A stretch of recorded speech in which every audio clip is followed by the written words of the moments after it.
The story begins in a Siberian prison where many German soldiers were standing in a line. After World War II ended, Russia captured many German soldiers and forced them to work day and night in coal mines. The security of this prison was very low, but still, no one ever tried to escape because the prison was surrounded by endless snow and ice. It was 14,000 kilometers away from any human settlement. So even if someone escaped, the freezing cold of Siberia would kill them. This prison was built in the middle of thousands of kilometers of snow. That's why no prisoner could even think about escaping. But one prisoner was very sharp-minded. He wanted to escape and go back to his wife and daughter. His name was Clemens Forell, and he was sentenced to 25 years in this prison. Clemens didn't want to spend half of his life here.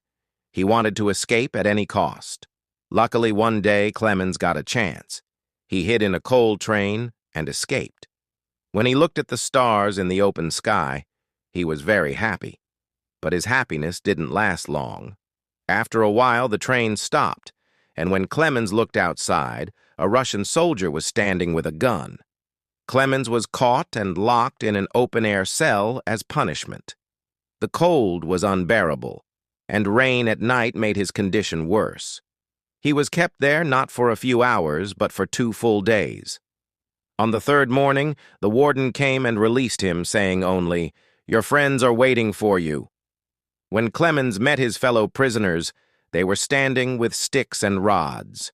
They were angry because due to Clemens's escape attempt, they had been kept hungry for 2 days. Now Clemens understood what the warden meant. The prisoners attacked him and beat him badly. He was so injured that he had to be admitted to the prison hospital. The prison doctor was also a German prisoner. When Clemens woke up, he told the doctor, "I want to try escaping again. I need your help." The doctor was shocked by Clemens's courage. He said, "It is impossible to escape alive. Even if you do, the cold will kill you. But if you don't try, you will die here anyway, because the carbon in the coal mines will slowly cause deadly disease like cancer." The doctor then gave Clemens his warm clothes, shoes, and all the supplies he had collected. He even told Clemens that Russian soldiers hide their food near the railway lines. He also gave him a gun for protection. Actually, the doctor had planned to escape himself, but a week earlier he learned he had cancer and only a month to live. He gave Clemens a lunchbox and said, "If you survive, give this to my family and tell them I am no longer alive." That night, Clemens escaped again, this time on foot. He walked all night, then continued in the morning, fearing Russian soldiers might catch him. When the warden found out, he went to question the doctor, but before he arrived, the doctor had taken his own life, knowing he would be tortured for helping. Soldiers were sent to capture Clemens, but after many days they could not find him. Snowfall erased his footprints, making the search harder. Everyone thought Clemens must have frozen to death, but the warden did not believe it. He knew Clemens was too strong to give up easily, so he kept searching. On the other side, Clemens was moving forward through the snowstorm with full determination. After 9 days, he dreamed of a sled coming toward him, but it was only a dream. In reality, he had been walking for 9 days without food, weak and tired. Still, he kept going. One day, he heard a strange sound and saw a seal. His eyes lit up with hope. He tried to shoot, but missed due to weakness. The seal ran, and Clemens chased it. While running, the ice broke, and he fell into freezing water, injuring his leg. Still, he didn't stop. Finally, with his last bullet, he shot the seal and got food to survive. After many days, Clemens finally ate well and rested. Alone in the white desert, he talked to himself to stay sane and kept checking his compass to avoid getting lost. 2 months later, after endless walking, he saw a small tree. He hugged it with joy, because it meant the snow desert was ending and the forest was near. He lit a fire with wood and slept peacefully for the first time in months. Meanwhile, the warden ordered his men to search 500 kilometers around. But Clemens kept moving, and one day a giant snowstorm hit.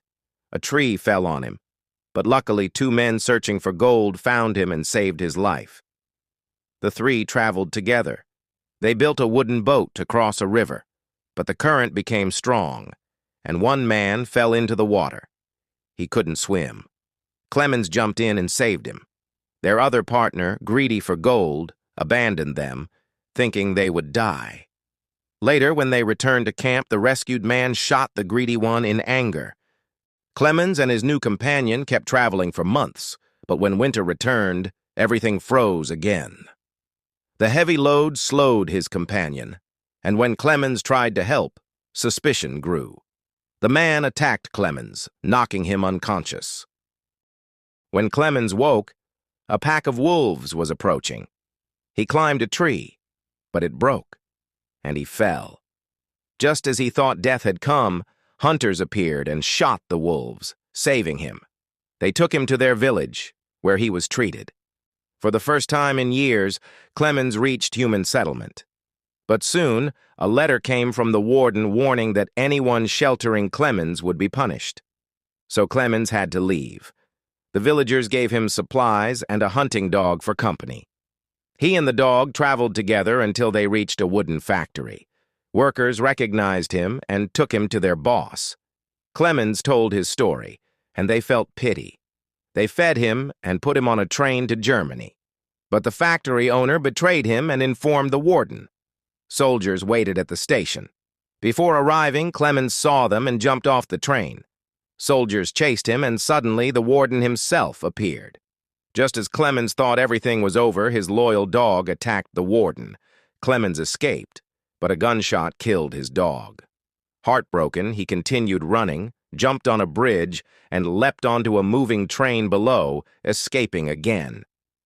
Years passed. By 1952, Clemens had been escaping for 7 years. In Central Asia, at a village fair, he was hungry but had no money. 2 girls were selling pancakes. One girl felt pity and gave him a piece. Nearby, an old man watched. He followed Clemens into a church. This man was once also a prisoner. He didn't report Clemens, but helped him.